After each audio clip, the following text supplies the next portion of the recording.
I'm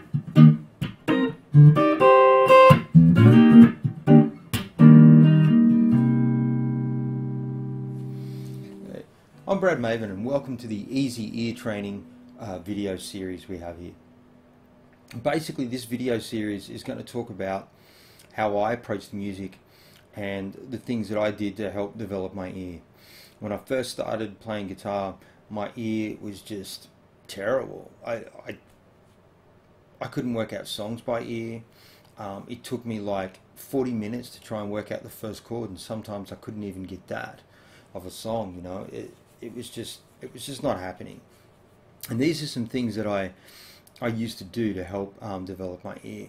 One of the first things I used to do is I used to come home from school, lock myself in my room, and just play guitar with my eyes closed, and find notes on the guitar, try and find, be able to play the key all over my fretboard as much as I could.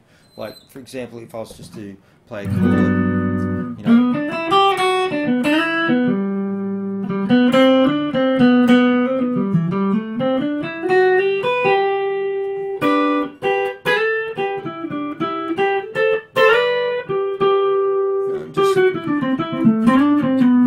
Just finding my way all around the fretboard.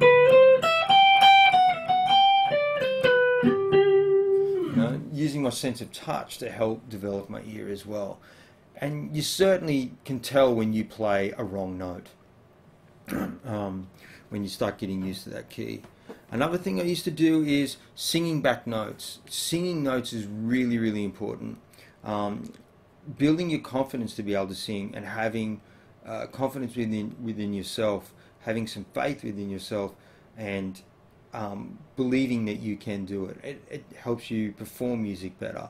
Don't be afraid to sing. You don't have to be a great singer. You just need to mimic the sounds that you're playing. So basically, if I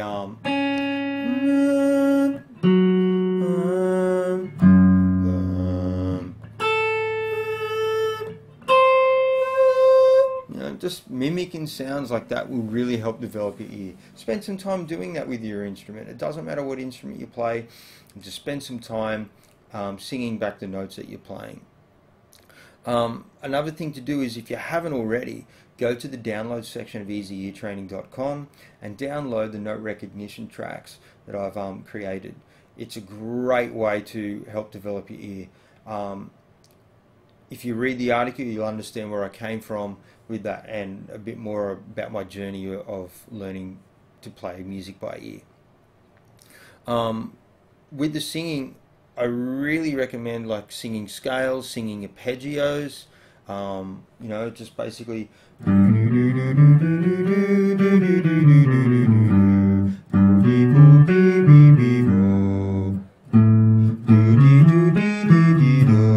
just things like that. Pick an interval, you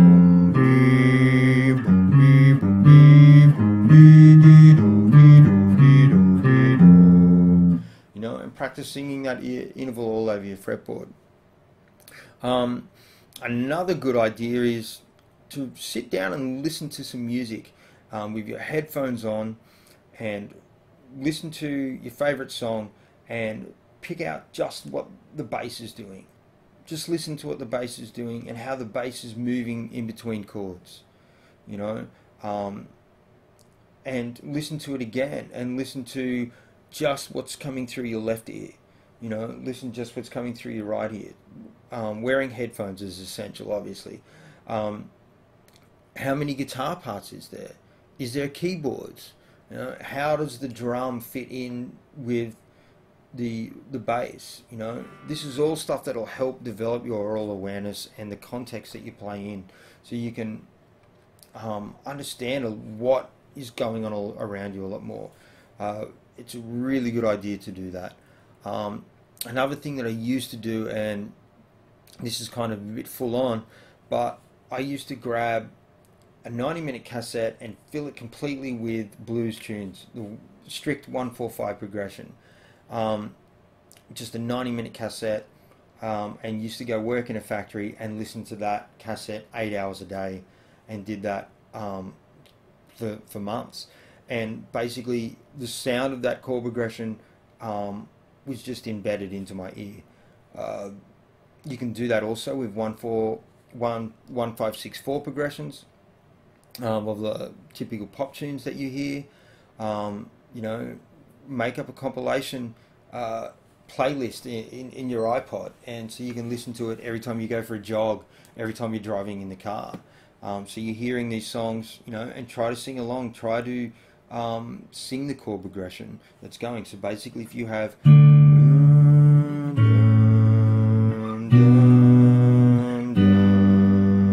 and getting used to that chord movement. Another thing you can do is spend every Sunday listening to the top 40 and working out the songs, writing out chord charts. It's a great thing to do because once that song is gone, it's gone. There's no rewind. And each week that you sit down and you do this, you add a bit more to your chart. This is something I spent a uni semester on doing, top 40 charts back in the mid-90s, working out songs. And sometimes I wouldn't get to work that song out before it went off the charts. Sometimes I'd work the song out and have a full chord chart for it. Some songs I'd have more than just a chord chart. I'd have like parts of melody written out or guitar riffs written out. Sometimes I'd have guitar solos written out. Sometimes I'd just have basic chord charts. But it's a really good practice to learn, you know, songs that you're hearing on the radio, that you're hearing all the time, to develop your ear. Now, these are things that we're going to go over a lot more in the next videos. But basically, to start off with, play notes and sing them back, and try to get your ear in tune with your instrument. That's a really good start. Okay, take it easy, have fun with that.